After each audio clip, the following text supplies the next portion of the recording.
What's up, everybody? We're back in the shop again, working on the Ranger once again. We've got the engine in it. That was pretty much the last video, I believe. Oh, and then we were trying to put the transmission in it.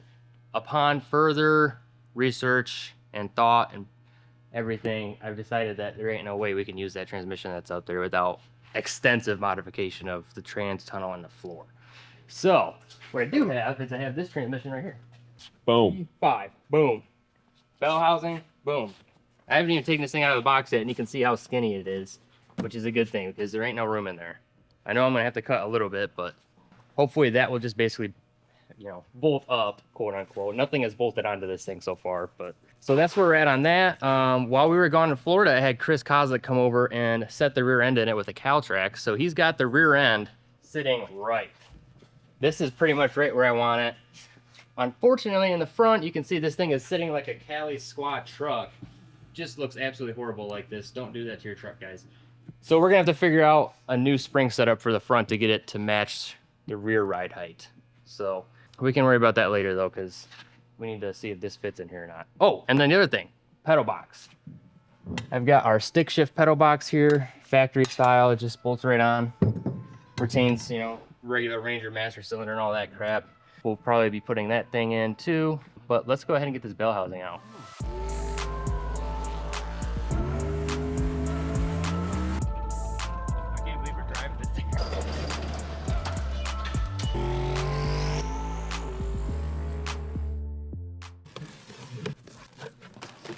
This guy's tiny. This whole unit is going to be significantly smaller than that TR66 is there. That thing, if I think we're going to use that for what I think we're going to use it for, it's going to be sick. So stay tuned for that. That's a whole other project that we haven't even done yet. Oh yeah. Look how light this thing is. You got this right here. It's just a bolt. That right there. Looks like it centers itself around here on this. So there's no dowel pins, it looks like. So we basically just need to clean this thing up and then I'll bolt this thing on. We can fit it up there. I don't even think we need to use a jack for this thing. I can probably just lift this thing above my head. That's kind of cool how like just small and light this transmission is going to make it hopefully easy to put in there. Right, Dewey? Yeah, I know.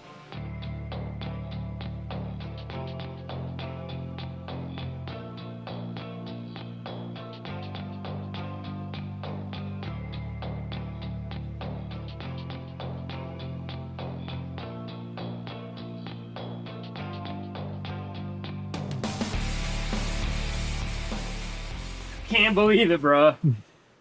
I gotta sit crisscross applesauce for this one. This little corner, when I was brushing it, all I did was just brush in here like that, and it came right off.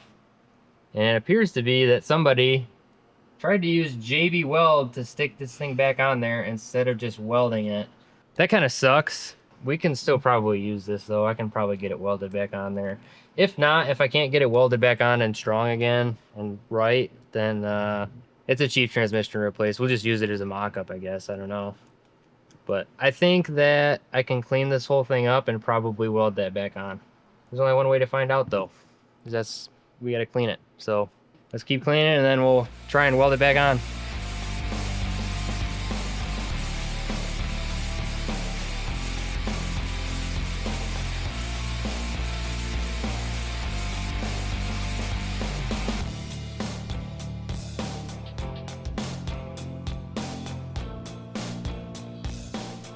All right, I think we got this thing clean enough, so let's take all our protective covers off. Maybe. All right, so we've got a clean, yep, broken, unfortunately, transmission here. So that one might be a little tough, but I think we can get it. But for now, we're just gonna toss this off to the side because I want to throw the bell housing on here and see how well it fits in there. So let's do that real quick. The cart's rolling away on me.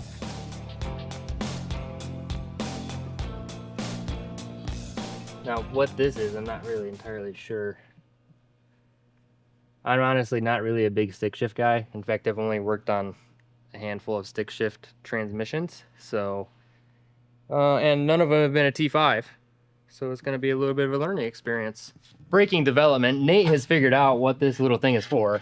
And I guess it makes sense now that I screwed it into here. You can see this is our pivot for a clutch fork, which comes in here and moves our throw-up bearing on the shaft. So good work, Nate. You figured that out fast, man. Yeah, look at that.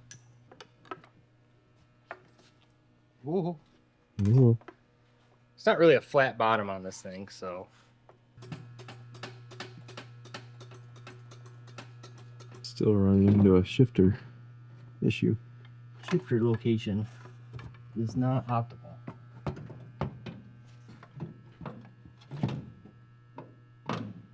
Okay, maybe we're gonna have to take that cross member out. Or we know that everything clears in here. We've got tons of room all through here. Maybe instead of trying to hoist this whole thing up, we'll just put the bell housing on because that's really the part that's gonna hit everything. Let's do that. Oh yeah, this is much easier. Boy, we're gonna have to barely clearance it all.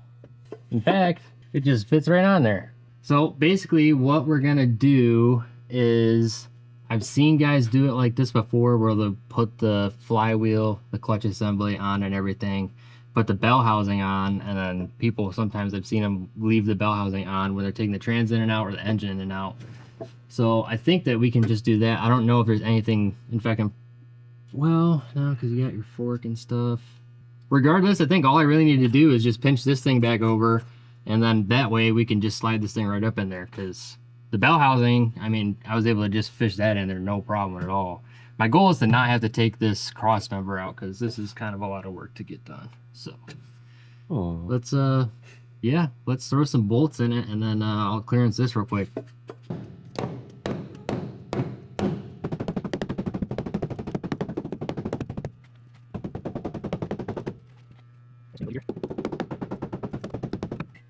Right up there.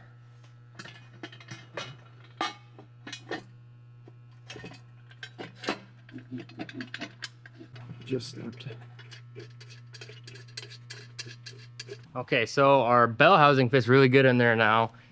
Unfortunately, I can't really do anything as far as installing permanently, at least the transmission, because I need a throwout bearing, clutch fork, clutch cable, some miscellaneous stuff like that that I'm missing. Chime in the comments if you know I'm missing something important here.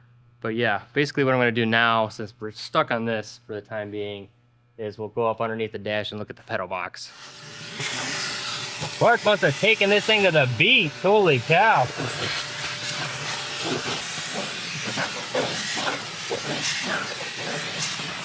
All right, so we've got our new pedal box, and I can tell just from being in here that this is gonna probably not be fun to do. So we've obviously got 2 bolts right here, and then our 4 bolts, which I think go through to the master cylinder, which is not in it. So I'll just have to get down there and look. I can't even see them there. Oh, I think I see them. Okay, they're not that bad to get to. Just kidding, they're awful. I don't think you can see. Oh, you can kind of see. There's the 4 bolts right there. And then there's 2 right directly above there that are holding it in right now. So there's no master cylinder in it. So just have to get to those 2 bolts somehow. Tools on deck. Bingo. Where's the ratchet at?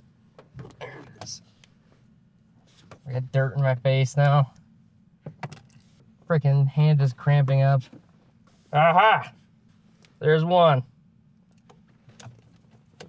I have to get out and stretch. It's a lot of work for 1 bolt. This is why I like working on race cars. You don't have to deal with all this factory dash bullcrap. It's just, you work on a race car, it's like the bolts are just right there. You just, it's done. This is why I only work on race cars most of the time.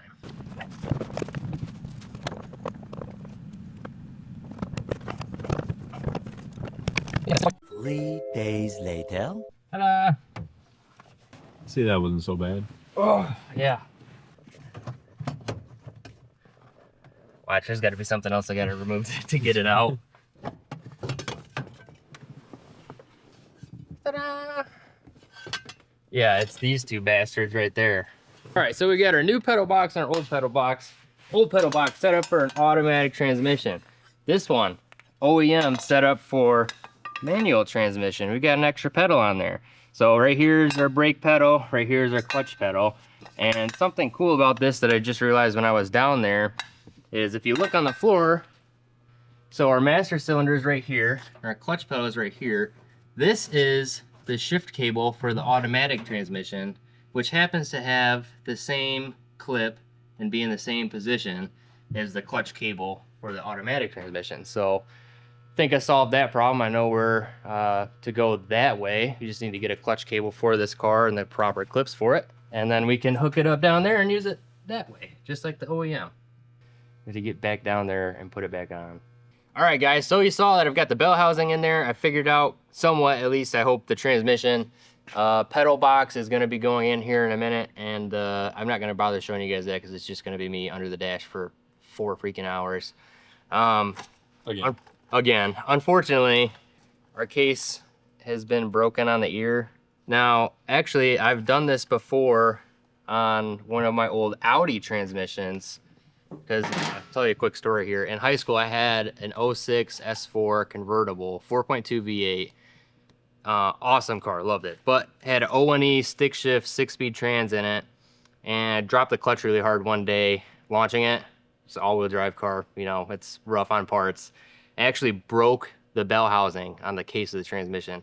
So pulled the transmission out, and where it was broke, I was able to just line it back up, fix it, had it all welded. I wasn't able to weld it because at that point in time, my welding skills weren't there to fix something that critical.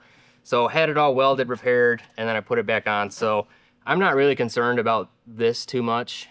I think that if I weld this properly and get it really nicely welded on, it should be okay. And it does fit in there nicely. It's not like they're in there chipping crap away or anything. So next video that we're gonna do with the Ranger, which is probably gonna be, you know, a few more videos ahead. But next video, we're gonna get the clutch fork, the throwout bearing, clutch cable, and whatever miscellaneous parts that I'm missing here.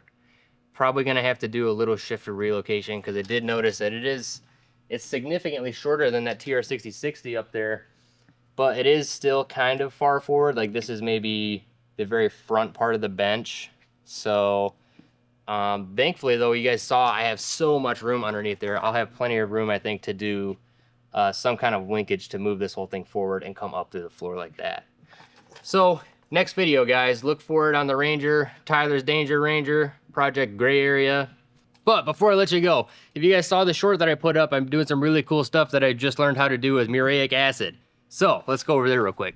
All right, so you guys saw in that short earlier this week that I was actually using this muriatic acid to remove plating from grade 8, and I think it'll even do grade 5, which is what I'm about to try, to remove this yellow zinc from the fastener, because you need to remove this to be able to weld on it. So I had to do that so I could use this nut to weld onto my camshaft dowel and yank that out, which you'll see in the next video.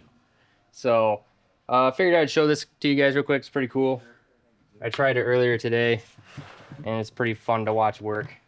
Chemical processes, man. It's amazing how difficult it is to actually put this plating on here and how easily it just comes right off. So let's check it out.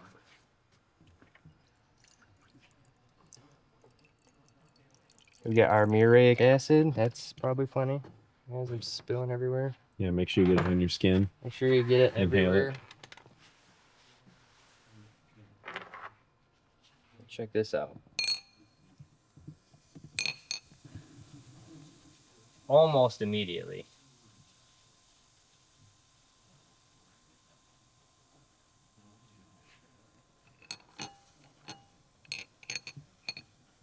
Just like that. It does let off some fumes. I would probably recommend wearing a mask when you're doing this. But look at this bolt. It just took that plating right off. And the grade 5. Alright, so after just 5 seconds, we've got our freshly cleaned bare metal bolts now. All the plating has been removed. Pretty cool. I figured I'd show you guys that. So, I'm Kyle. Thanks for watching the channel, and we'll friggin' see you next time.